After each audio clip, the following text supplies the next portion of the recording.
وإن التعلم والتعليم والتذكر والتذكير والاستفادة والإفادة والحث على التمسك بكتاب الله وسنة رسول الله والدعوة إلى الهدى والدلالة على الخير ابتغاء وجه الله ومرضاته وقربه وثوابه سبحانه وتعالى. بسم الله ما شاء الله لا يسوق الخير إلا الله. بسم الله ما شاء الله لا يصرف السوء إلا الله. Bismillah ma sya'allah ma kana min ni'matin fa min Allah. Bismillah ma sya'allah la haula wa la quwwata illa billahil aliyyil azim. Hadirin hadirat jamaah salat subuh Masjid Al-Hikmah yang semoga kita semua selalu dirahmati Allah Subhanahu wa taala. Alhamdulillah, kesempatan hari ini kita kembali dipilih oleh Allah Subhanahu wa taala untuk menjadi hamba-hambanya yang beruntung dengan keberuntungan-keberuntungan yang tidak didapatkan oleh hamba-hamba yang lain yang pada saat ini tidak berada di masjid melaksanakan sholat subuh berjamaah. Sebagaimana kita selalu diingatkan oleh Nabi kita SAW bahwa hidup kita di dunia ini perdagangan yang harus selalu kita hitung untung dan ruginya. Karena kita inginkan atau tidak, modal kita setiap hari semakin habis. Kita mau atau tidak mau, modal kita setiap hari akan berkurang, yaitu modalnya modal umur, modal waktu, dan modal kesempatan yang terus Allah berikan kepada kita, yang setiap hari semakin menipis, yang mana jika tidak kita transaksikan dengan baik ke arah ibadah-ibadah yang di dalamnya banyak kemuliaan untuk kita, maka kita akan merugi. Keberuntungan yang kita dapatkan pagi ini, alhamdulillah, salat subuh berjamaah.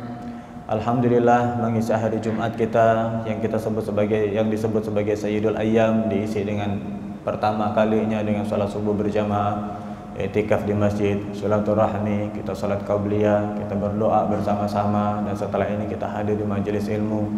Suatu kemuliaan dan keistimewaan yang seandainya setiap orang tahu apa yang ada di dalamnya, setiap orang akan berebut untuk mendapatkannya. Maka alhamdulillah hari ini kita termasuk orang-orang tersebut. Maka hari ini saya mohon izin dalam kesempatan ta'lim ini kita akan sedikit membahas tentang jual beli, tentang salah satu jenis ikhtiar usaha kita di dunia ini untuk melangsungkan kehidupan kita, untuk mendapatkan keuntungan dunia, tapi bagaimana agar jual beli itu juga menjadi keuntungan akhirat untuk kita. Apapun, jual beli bahan makanan, jual beli pakaian, jual beli perumahan, jual beli tanah, jual beli apapun, di dalamnya banyak hal-hal yang jika kita bisa memposisikan diri kita dalam kemuliaan itu, maka sungguh sebenarnya para pedagang ini memiliki kesempatan untuk mulia di sisi Allah Subhanahu wa taala dengan kesempatan yang tidak kalah besar dengan hamba-hamba Allah yang lain. Maka di kesempatan singkat pagi hari ini kita akan sedikit berbicara tentang perdagangan tersebut. Hadirin hadirat yang dirahmati Allah Subhanahu wa taala, pertama tentang perdagangan, Nabi kita SAW adalah seorang pedagang. Bahkan sebelum beliau diutus menjadi seorang nabi, pada saat beliau masih belum menjadi seorang rasul, beliau juga sudah ikut pamannya untuk berdagang ke Syam, daerah Syria kalau sekarang. Ini menunjukkan bahwa dari kecil kejujuran beliau sudah ada, sudah tampak, dan dari kecil itu sudah dilihat oleh pamannya, sehingga beliau termasuk yang diajak juga untuk berangkat berdagang. Walaupun kemudian di jalan bertemu dengan seorang pendeta yang memberitahukan bahwa ini, wahai Abu Thalib, jangan dilanjutkan. Kalau dilanjutkan khawatir nanti di tempat tujuanmu ketemu dengan orang-orang yang mengenali ciri-cirinya lalu membunuhnya dan menyakitinya di sana. Makanya akhirnya perdagangan itu hanya sampai di tempatnya Buhairah lalu kemudian kembali. Selanjutnya pada saat Nabi sudah dewasa, beliau berdagang lagi. Berdagang dan membawa dagangan dari calon istri beliau di kemudian hari, yaitu Sayyidah Khadijah radhiyallahu taala anha. Ditemani dengan seorang budak bernama Maisarah. namanya Maisarah, tapi budak ini laki-laki bukan perempuan. Ditemani oleh Maisarah. Yang di selama perdagangan itu, begitu kembali dari perdagangan, lalu Sayyidah Khadijah bertanya kepada Maisarah, "Wahai Maisarah, ini Muhammad ini gimana perdagangannya?" Maka Maisarah katakan, "Kita wahai Khadijah sudah bertahun-tahun berdagang, belum pernah dapat hasil dagangan yang sebesar sekarang." Kenapa demikian? Karena Muhammad ini bukan orang biasa kalau berdagang. Semua orang dibuat jatuh hati dengan dagangannya. Apa modalnya? Kata Khadijah, modalnya satu adalah kejujuran. Barang yang baik akan dikatakan baik, barang yang ada cacat akan dikatakan bercacat, yang ada aibnya akan disebut ada aibnya. Beliau sangat mudah dan sangat ringan dalam tawar-menawar. Beliau mendahulukan akhlak dan etika dalam transaksi, sehingga setiap orang tertarik untuk berjual beli dengan beliau. Berangkat membawa dagangan yang habis semuanya dijual, kembali membawa belanjaan lagi yang sangat banyak, sekaligus dengan keuntungan yang berlipat ganda. Faktor ini pun menjadi salah satu faktor yang kemudian oleh Sayyidah Khadijah dilihat ada daya tarik tersendiri pada Nabi SAW, sehingga membuat Sayyidah Khadijah semakin jatuh cinta. Maka kembali dari perdagangan itulah kemudian pernikahan itu terwujud. Ini pada saat itu beliau belum menjadi seorang nabi. Setelah menjadi seorang nabi, beliau SAW kemudian bersabda untuk kita, "At-tajirus saduqul amin ma'an nabiyyina was-siddiqina wasyuhada."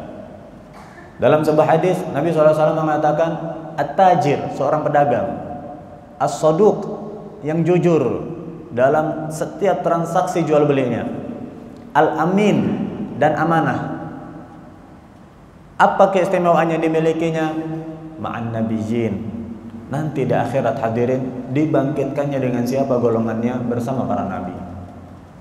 Wasiddiqin, dan bersama para siddiqin. Wasyuhada, dan bersama para syuhada. Suatu keistimewaan yang Nabi sampaikan sebagai kabar gembira bagi kita para pedagang, bahwasanya dengan modal dua, yaitu kejujuran, dan satu lagi yaitu amanah dalam jual beli kita, maka Nabi janjikan untuk kita nanti di akhirat. Ini pedagang ini, waktunya habisnya bukan di masjid tapi di pasar. Waktunya habisnya bukan untuk ibadah-ibadah seperti baca Quran, seperti iktikaf, seperti dan sebagainya. Tidak, tapi habis ibadahnya itu dalam jual beli. Habis ibadahnya dari toko ke toko. Waktu ibadahnya dari transaksi ke transaksi. Tapi Nabi SAW adalah Nabi yang rahmah untuk umat. Siapapun dari umatnya dengan profesi apapun, beliau sampaikan bahwa setiap orang punya potensi untuk punya kebaikan. Kan begitu. Yang sukanya nggak kemana-mana, betahnya di masjid, beliau sampaikan bahwa di dalam i'tikaf ada pahala yang luar biasa besarnya. Yang nggak suka makan, kuat untuk puasa, di dalam puasa ada pahala yang besar. Yang sukanya pergi ke sana kemari, nggak betah di rumah, beliau sampaikan bahwa di dalam menyambung silaturahmi ada pahala juga yang sangat besar. Yang sukanya berdagang, maka beliau juga adil. Di dalam berdagang pun ada cara untuk kita mendapatkan kemuliaan dan keutamaan yang sangat tinggi. Menjadi pedagang yang jujur, menjadi pedagang yang amanah. Maka kita akan bahas dalam hal ini beberapa keutamaan itu tadi, sekaligus ancaman-ancaman baik dari Allah Subhanahu wa taala dalam Al-Qur'an dan dari Nabi sallallahu alaihi wasallam dalam hadis-hadisnya, ancaman untuk para pedagang yang tidak masuk dalam kategori tadi. Bukan pedagang yang jujur dan bukan pedagang yang amanah. Apa-apa saja ancaman yang diberikan kepada mereka. Agar saat kita menjadi seorang pedagang, kita jadi pedagang yang baik. Saat kita menjadi pedagang, tidak menjadi pedagang yang merugi sebagaimana disebutkan tadi. Dalam Al-Quran, Allah Subhanahu wa ta'ala berfirman dalam surah Al-Mutaffifin, juz amma, insyaallah kita semua hafal. Allah Subhanahu wa ta'ala berfirman, a'udzubillahi minasyaitonir rajim, bismillahirrahmanirrahim, wailul lil mutaffifin alladzina idza qalu 'alan nasi yastawfun wa idza kaluhum aw wazanuhum yukhsirun ألا يظن أولئك أنهم مبعوثون ليوم عظيم يوم يقوم الناس لرب العالمين. Wail, celaka. Atau dalam tafsir yang lain, wail, salah satu jurang yang ada di dalam lembah Jahanam. Yang mana jurang ini jika seandainya seluas langit dan bumi dimasukkan ke dalamnya akan meleleh semuanya di dalam jurang tersebut. Saking dahsyatnya wail. Bagi siapa? Lil mutaffifin. Jurang ini sudah disiapkan, disediakan Allah Subhanahu wa taala untuk mutaffif. Siapa itu mutaffif? Orang yang curang dalam perdagangan. Curang bagaimana? Alladzina idza talu 'alan nas yastawfun. Alladzina, yaitu orang-orang yang idza talu 'alan nas, kalau dia minta ditimbang sama orang, dia yang jadi pembeli, dia minta timbangkan sama orang, yastawfun, mintanya timbangannya pas, nggak boleh kurang.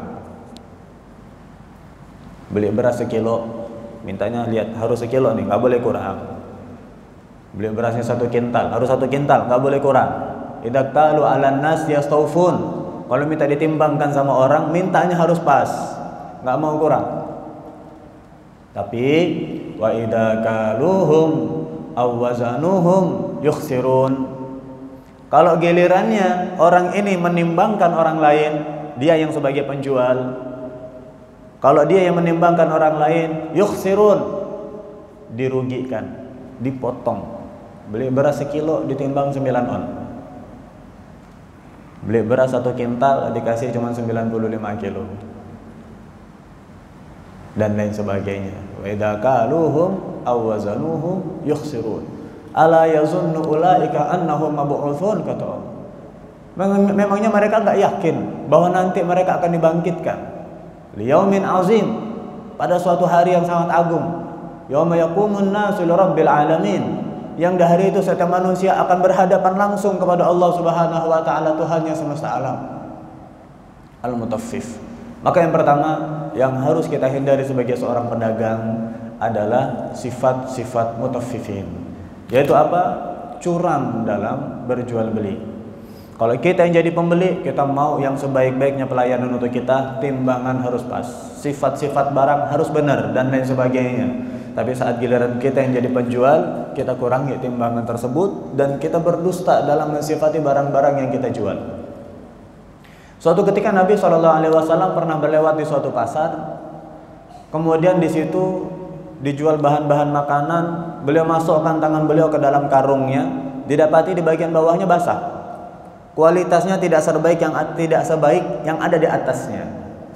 Lalu beliau tanya, ini kenapa yang atas sama yang bawah beda? Yang atas kering, yang bawah basah. Kata penjualnya, ini kemarin kena hujan wahai Rasulullah, jadi kita gabungkan jadi satu. Kata beliau, beda kan?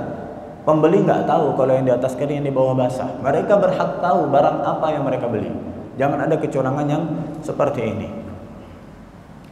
Bahkan termasuk orang-orang nanti hadirin yang di akhirat akan dihadapkan langsung dengan orang-orang yang pernah dizoliminya. Itu bukan hanya kezoliman yang sifatnya kata-kata yang buruk, bukan hanya yang sifatnya ghibah, bukan hanya yang sifatnya dan lain sebagainya. Bahkan di dalam hal seperti ini pun, kezoliman yang seperti ini, di akhirat kita akan dihadapkan face to face dengan mereka, korban-korban dari kezoliman kita. Seandainya kita yang jadi pedagang, sudah 100-200 orang yang kita tipu, yang kita zolimi, kualitasnya buruk kita bilang bagus, barangnya kurang kita bilang cukup, timbangannya nggak pas kita bilang pas, maka nanti di akhirat semuanya akan dihadapkan dengan kita satu persatu. Di hadis yang sangat masyhur saat Nabi bertanya pada para sahabatnya, apakah kalian tahu siapa itu orang muflis, orang bangkrut? Nah kan sahabat katakan, orang muflis itu ya Rasulullah, man la dirham lahu wala mata, yang nggak punya dirham, nggak punya harta, ini muflis, orang bangkrut. Nabi katakan, bangkrutnya bukan begitu menurut kita. Bangkrut itu orang yang nanti menghadap Allah bawa pahala salat, bawa pahala puasa, bawa pahala haji, bawa pahala semua pahala-pahala kebaikan dibawa. Tapi bersamaan dengan itu dia memakan hartanya si A, dia mengata-ngatai si B, dia menumpahkan darahnya si C, dia dan kezaliman-kezaliman yang lain, baik yang bersifat harga diri, bersifat materi, bersifat apapun, sama semuanya nanti akan dituntut di sana. Sehingga orang-orang yang pernah dizaliminya akan didatangkan berhadapan langsung dengan dia. Yang orang yang pernah kita tipu selama berdagang berapa orang? 200 orang. 200 orang akan ada di hadapan kita semuanya. Kemudian ditanya satu persatu, kamu berusaha dirugikan apa? Saya kerugiannya, saya beli 1 kilo dikasih cuma 9 on setengah, dikurangi setengah on dengan sengaja. Lalu bagaimana? Mau dibayar pakai beras? Di akhirat kita nggak bawa beras, dibawa pakai uang. Kita mati nggak bawa uang, makanya kain kafan nggak ada koceknya, karena nggak ada bisa kita kantongin uang di situ. Kita nanti meninggal cuman bawa amal. Jadi satu-satunya alat transaksi yang berlaku di akhirat amal. Amal yang sudah kita cari susah payah di dunia, itu yang akan kita transfer. Nggak pakai kode bank, nggak perlu, sudah langsung ditransfer. Ya sudah, kamu punya amal apa? Ya Allah, saya dulu hari Jumat melawan ngantuk, melawan malas, melawan nafsu, pergi ke Masjid Al-Hikmah, berangkat sholat subuh berjamaah, pahalanya besar itu ya Allah. Nggak bisa, karena kamu zalim, nggak punya apa-apa yang lain untuk mengambil, untuk membayarnya. Pahala sholatnya kita dikasih ke korban itu. Dia nggak ikut berangkat ke masjid, Pak, dia yang dapat pahalanya. Dia nggak ikut melawan ngantuk, dia yang dapat pahalanya.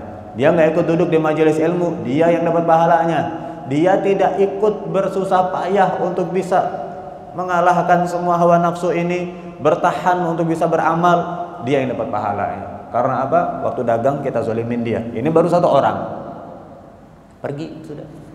Datang orang kedua, kamu kezalimannya apa? Saya dibohongi ya Allah. Dibohongi bagaimana? Iya, dibilang bajunya kualitasnya bagus, ternyata KW. Bilangnya ori, ternyata KW.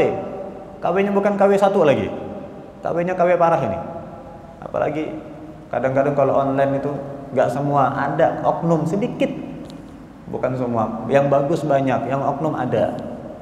Yang dipajang di foto bagus, barangnya datang subhanallah nggak sesuai dengan apa yang dipajang di foto itu tadi. Saya ditipu seperti itu ya Allah. Sudah, mau bayar pakai apa? Nggak punya uang lagi kan? Maka pahala apa? Saya puasa Ramadan ya Allah. Berapa hari? 30 hari. Nggak cukup. Kesalahan kamu terlalu banyak ini. Puasa kamu selama 5 bulan, 5 kali Ramadan, ambil kasih ke dia. Kita yang lapar, dia yang dapat pahalanya. Kita yang puasa, yang haus, kita yang melahan lelah, dia yang dapat pahalanya, diambil. Terus seperti itu transaksinya sampai habis. Sampai habis orangnya. Mudah-mudahan belum habis amalnya. Saat orangnya belum habis, amalnya sudah habis duluan, dosanya dia kasih ke kita. Yang dizalimi terlalu banyak. Maka kita para pemilik toko, kita para pedagang, baik dengan toko ataupun dengan online, kita para siapapun lah, apapun yang kita jual, harus berhati-hati dalam hal ini. Setiap orang yang kita zalimi 1 rupiah pun, mereka akan merenggut amal kita. Untung-untung kalau masih ada sisa amal. Kalau sisa amalnya sudah habis dan orang yang kita zalimi dosanya banyak, kita yang harus tanggung dosanya. Dia yang na'udzubillah, dia yang meninggalkan sholat, kita yang diazab. Dia yang berzina, kita yang diazab. Padahal kita nggak pernah zina. Tapi karena yang kita zalimi seorang pezina, kita nggak punya apa-apa untuk bayar, kita yang diazab, dan seterusnya. Yang pertama. Yang kedua, ihtikar. Ihtikar itu menimbun barang. Kalau kita lihat di media online atau di televisi juga, beberapa hari ini lagi viral-viralnya ini berita tentang ihtikar, menimbun barang. Nabi SAW katakan dalam hadisnya, man ihtakara hakratan, siapa yang menimbun satu barang, yuridu an yughliya biha 'alal muslimin, dengan tujuan bisa dijual mahal, dan yang dizalimi orang muslim. Karena kita di sini mayoritas alhamdulillah Islam. Nanti yang beli ke kita orang Islam juga. Menzalimi orang Islam karena dia menimbun barang agar dijual mahal, fahuwa khati'un ay athim, maka dia telah berdosa. Wa qad bari'at minhu dhimmatullah wa rasulih, dan sudah terlepas darinya tanggung jawab Allah Subhanahu wa taala dan tanggung jawab dari Rasul sallallahu alaihi wasallam. Maksudnya apa? Nanti di akhirat sudah lepas dari tanggung jawab, lepas dari pertolongan, enggak dapat pertolongan. Karena waktu di dunia menimbun barang-barang tersebut dengan tujuan bisa dijual dengan harga yang lebih mahal. Suatu ketika Sayyidina Umar bin Khattab pada saat beliau menjadi khalifah, lihat banyak makanan dijemur di depan masjid. Kemudian waktu beliau masuk, beliau tanya, ini makanan kok banyak di sini, makanan dari mana ini? Kata umat Islam di situ, wahai Amirul Mukminin, ini ceritanya makanan hasil timbunan, ketahuan, kami kumpulkan, kami keluarkan semuanya. Ini ditimbun, ini ada orang oknum menimbun barang-barang agar dijual dengan harga yang sangat mahal. Lalu Sayyidina Umar tanya, yang nimbun siapa orangnya? Ada 2 orang. Yang satu namanya Farukh, yang satu lagi bekas budakmu dulu. Sekarang sudah merdeka, satu bekas budakmu. Maka kemudian ditanya oleh Sayyidina Umar, ini kenapa kalian timbun? Farukh logikanya benar. Wahai khalifah, harta siapa? Harta saya kan? Saya beli pakai uang siapa? Pakai uang saya. Saya mau jual kapanpun terserah siapa? Terserah saya. Letak kesalahan saya di mana? Kata Farukh. Kata Sayyidina Umar, memang betul, harta-hartamu. Kamu beli dengan uangmu. Kamu menjual sesuka hatimu, memang terserah. Tapi aku pernah mendengar Nabi SAW bersabda, kata Sayyidina Umar, man ihtakara 'alal muslimina ta'amahum daraballahu bil judhami wal iflas. Siapa yang dengan sengaja menimbun bahan makanan sehingga merugikan umat Islam, bisa dijual lebih mahal kepada umat Islam, azabnya di dunia 2. Yang satu akan terkena judham. Judham itu penyakit kusta, rontok satu persatu bagian tubuhnya dari ujung yang paling kecil, habis dan habis. Sabda Nabi SAW. Yang kedua, wal iflas, dijamin pasti bangkrut dagangannya. Baik dalam waktu yang cepat atau dalam waktu yang lambat. Seseorang yang bekerja dengan cara seperti ini, mencurangi umat Islam, menzalimi umat Islam, ditimbun barang-barangnya, maka kata Nabi SAW dapat 2 hal ini. Judham, akan kena kusta dia penyakitnya. Yang kedua, iflas, akan bangkrut. Akhirnya Farukh tobat, wahai khalifah, enggak, sudah, ini saya tobat, saya enggak mau lagi melakukan itu, saya enggak pernah dengar hadis ini, sudah saya tinggalkan, sudah. Tapi yang budaknya mantan budaknya Sayyidina Umar tadi mengatakan, saya nggak peduli, katanya, ini harta saya, terserah saya mau jual itu. Dan terjadilah apa yang terjadi, meninggal dalam keadaan kena penyakit kusta. Ini yang kedua, yaitu menimbun barang. Jadi di musim seperti ini, kalau kita nonton di televisi ataupun ya kita di media sosial, saya nggak tahu televisi bagaimana karena saya nggak punya TV di rumah. Kalau konon katanya lagi banyak penimbunan ya Pak di luar sana. Kalau di Pontianak nggak tahu juga saya, kayaknya nggak ada. Kalau di desa kami sih tenang-tenang saja. Kami tinggal di Rasau, adem ayem aja, kayak nggak terjadi apa-apa. Pada saat banyak kepanikan dan sebagainya, ya, kami di desa nggak tahu apa-apa, ya makan sayur dari metik sendiri, beras stoknya juga masih cukup dan sebagainya. Sepertinya nggak ada lah yang seperti itu. Tapi wallahu alam di tempat-tempat lain seperti yang diberitakan itu. Jika seandainya itu kita jangan jadi pelakunya. Jika itu seandainya orang lain, kita punya kewajiban untuk menasehatinya kalau dia saudara kita sesama muslim. Sebagai bentuk cinta kita, jangan sampai nanti di dunia sengsara, di akhirat celaka karena mendapat azab dari Allah Subhanahu wa taala. Itu yang selanjutnya. Kemudian yang ketiga, yang saat kita menjadi seorang pedagang harus kita jaga, jangan sampai kita lakukan adalah apa? Al-ghush, menipu. Tadi pertama mengurangi takaran, yang kedua menimbun makanan, yang ketiga menipu. Menipu maksudnya apa?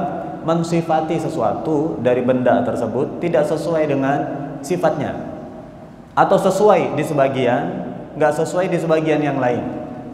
Ini menipu. Dalam sebuah hadis Nabi SAW katakan, man ghasyana falaysa minna. Orang yang menipu kita umat Islam, falaysa minna, bukan dari golongan kami.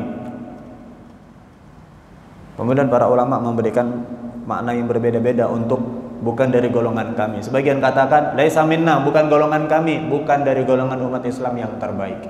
Tapi sebagian lagi mengatakan bukan golongan kami, bukan golongan orang-orang yang nanti di akhirat akan bergabung bersama golongan kami.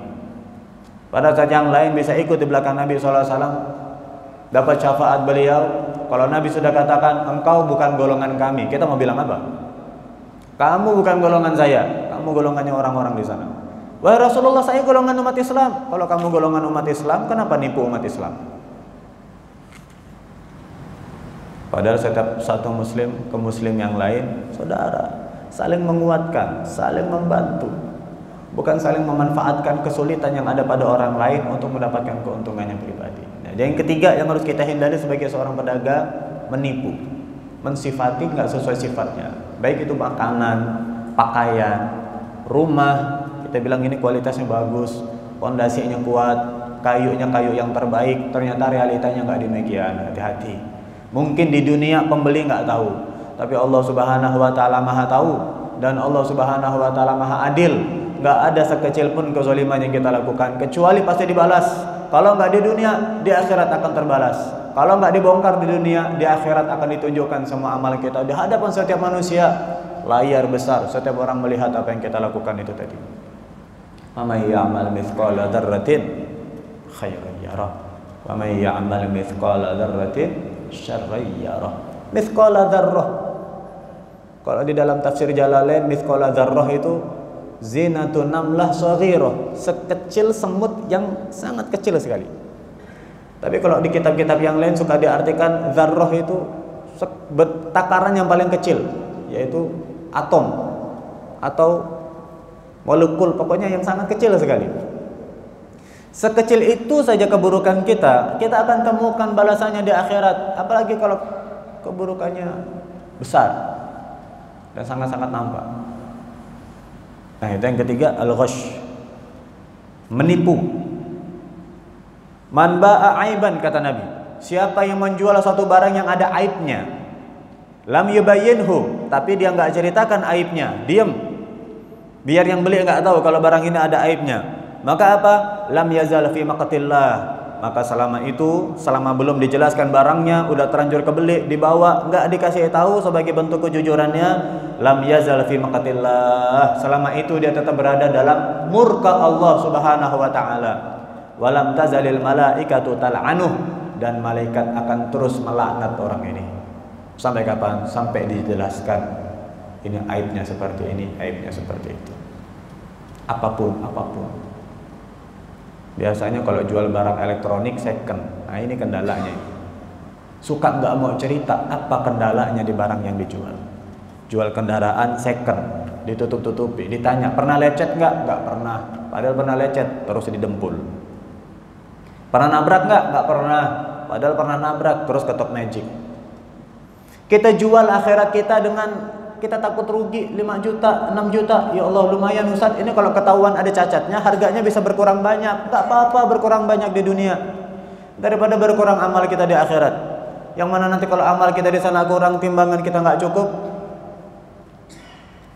nggak bisa kita dapat ridhonya Allah Subhanahu Wa Taala. Senantiasa orang itu ada dalam murkanya Allah, dan senantiasa para malaikat akan terus melaknat orang tersebut. Hadirin yang dirahmati Allah, curang dalam mensifati barang itu menyebabkan dagangan kita kena musibah. Kalau ternyata ada musibah menimpa kita, kita harus introspeksi. Mungkin dulu suatu hari pada saat kita lupa, tapi Allah nggak pernah lupa, kita pernah melakukan kecurangan dalam perdagangan. Sini ceritakan. Imam Ghazali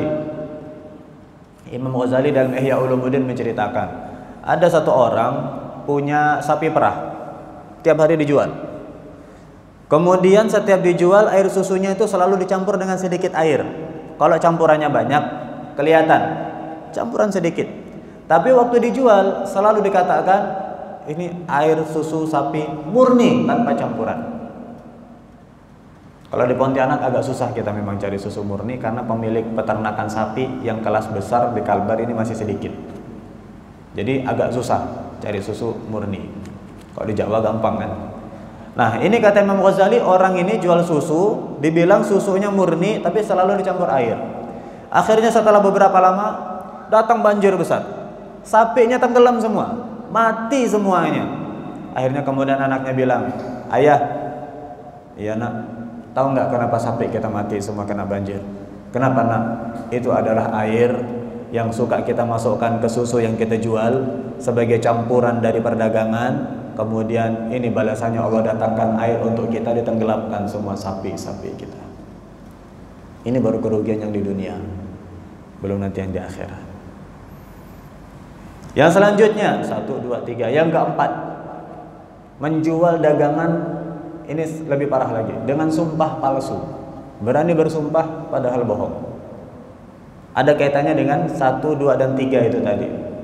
Demi Allah barang ini bagus, berani jamin saya, dan lain sebagainya. Menjual dagangan dengan sumpah palsu. Pas enggak ini? Pas. Yakin? Sumpah pas ini, enggak kurang ini takarannya. Sudah saya ulang berkali-kali, ini pas takarannya, padahal ada kecurangan di situ. Menjual barang dengan sumpah palsu. Itu tadi ada beberapa hal yang hal-hal tersebut menjadi perhatian bersama bagi kita para pedagang untuk kita hindari, agar kita selamat dalam perdagangan kita di dunia, lebih terpenting lagi selamat di akhirat. Dan yang kedua, agar kita dapatkan kemuliaan itu tadi. Pedagang-pedagang yang jujur, pedagang-pedagang yang baik, Allah Subhanahu wa taala berikan kedudukan pada mereka, dibangkitkan bersama para nabi, dibangkitkan bersama para syuhada. Kan enak, Pak. Di dunia jadi pedagang sukses, di akhirat kumpulnya dengan para nabi. Di dunia kaya raya, jadi pedagang sukses, di akhirat kumpulnya dengan para syuhada. Para syuhada, orang-orang yang mati syahid. Syuhada ini masuk surganya nggak pakai hisab. Para syuhada. Makanya kalau orang mati syahid nggak boleh dimandikan, nggak boleh diganti bajunya, biar nggak hilang darah syahidnya. Karena jadi kebanggaan. Saya syahid, lihat nih darahnya masih berlumuran di badan saya.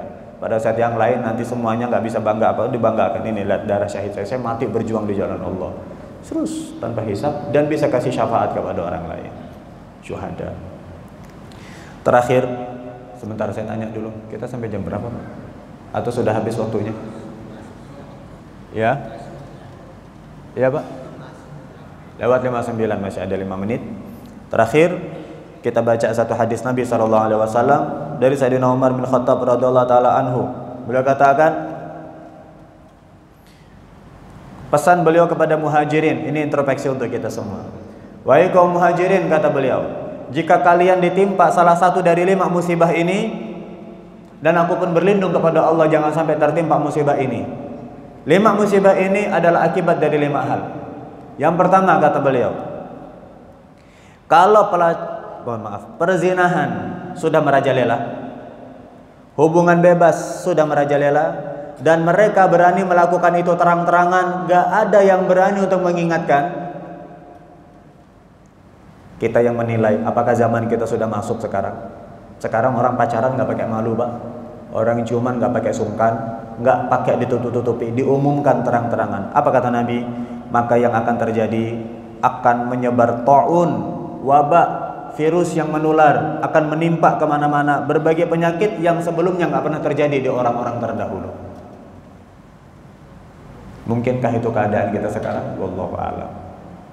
Kalau sudah perzinahan merajalela, mereka berani melakukan terang-terangan, maka akan menyebar wabak, menyebar ta'un, penyakit menular yang orang terdahulu nggak pernah terjadi. Itu yang pertama. Yang kedua, untuk pedagang, karena ini kaitannya ke hadis yang tadi. Jika setiap orang dari kita dalam berdagang sudah berani mengurangi timbangan kita sudah berani berkhianat dalam transaksi kita, maka azabnya di dunia apa? Allah akan jadikan orang zalim menjadi penguasa di negeri mereka. Kalau penghuni negeri itu sudah nggak jujur dalam berdagang, mau nggak mau, setuju nggak setuju, ikut milih nggak ikut milih, pemimpinnya pasti zalim. Yang ketiga, kalau di tempat itu orang-orang kayanya sudah nggak mau bayar zakat, maka Allah akan tahan turunnya hujan. Seandainya bukan karena ada binatang di bumi itu, sama sekali Allah nggak akan turunkan hujan. Itu ada hujan karena Allah masih ingin menghidupkan binatang-binatang jangan sampai mati. Jadi hujannya cuma cukup untuk hewan-hewan itu biar tetap hidup saja. Tapi sebenarnya sudah nggak mau lagi diturunkan hujan. Kalau apa? Di tempat tersebut orang-orang kayanya sudah nggak mau bayar zakat. Yang keempat, siapa yang sudah berani untuk menyalahi janji Allah dan Rasulullah sallallahu alaihi wasallam, maksudnya tidak patuh kepada Allah dan kepada Rasul sallallahu alaihi wasallam, kecuali apa? Mereka pasti akan dimasuki oleh orang-orang dari bangsa lain dan menjajah mereka. Kalau penghuni suatu negeri meninggalkan perintah Allah, meninggalkan perintah Rasulullah, apa kata Nabi? Allah akan kirimkan ke negeri mereka orang-orang dari negeri lain masuk menjajah mereka. Tinggal kita nilai apakah ini terjadi sama kita atau enggak sekarang. Yang kelima, yang terakhir sebelum kita tutup, jika para pemimpinnya, jika para pejabatnya, jika para ulil amrinya mengambil hukum yang menyalahi hukum Allah dan mengambil hukum yang menyalahi apa yang diajarkan Rasulullah sallallahu alaihi wasallam, kecuali pasti Allah jadikan kebinasaan dan kehancuran karena perkeributan di antara satu sama lain mereka sendiri di dalamnya. 5 hal yang nyaris mungkin kita dapatkan di zaman kita sekarang ternyata disebabkan oleh 5 hal. Yang pertama, perzinahan merajalela. Yang kedua, pedagang nggak lagi jujur. Yang ketiga, kita tinggalkan syariat Allah. Yang keempat, para pemimpin menyalahi aturan Allah. Yang kelima, orang-orang kaya nggak mau bayar zakat. Maka sebabnya, yang pertama, turun wabah penyakit yang dulu nggak pernah ada. Yang kedua, Allah Subhanahu wa Ta'ala akan berikan penguasa yang zalim. Yang ketiga, hujan nggak mau turun. Yang keempat, Allah akan datangkan bangsa-bangsa yang akan menjajah negeri tersebut. Dan yang kelima, akan ada keributan, peperangan, kecekcokan di antara mereka sendiri, bukan dari orang lain. Hadis riwayat Imam Ibnu Majah dan Al-Hakim. Wallahu a'lam bishawab. Mudah-mudahan sedikit bermanfaat, barokah, bisa kita amalkan bersama-sama. Dan mudah-mudahan kita semuanya sebagai umat, Allah jadikan kita sebagai umat yang amanah. Jika kita adalah seorang pedagang, Allah jadikan kita pedagang yang jujur. Di dunia kita sukses, di akhirat lebih sukses lagi. Di dunia kita berjaya, di akhirat kita insya Allah diridhai Allah Subhanahu wa Ta'ala. Yang Allah jadikan dagangan kita menjadi bekal kita untuk dapat ridhonya Allah. Allah jadikan dagangan kita menjadi jembatan kita untuk dicintai Rasulullah SAW. Dan Allah jadikan dagangan kita menjadi salah satu sebab kita untuk bisa beribadah lebih banyak, bersedekah lebih banyak, beramal lebih banyak, beramal soleh lebih banyak lagi. Amin ya rabbal alamin. Kita tutup dengan doa kafaratul majlis. Bismillahirrahmanirrahim. Subhanakallahumma wa bihamdika asyhadu an la ilaha illa anta astaghfiruka wa atubu ilaik. Assalamualaikum warahmatullahi wabarakatuh.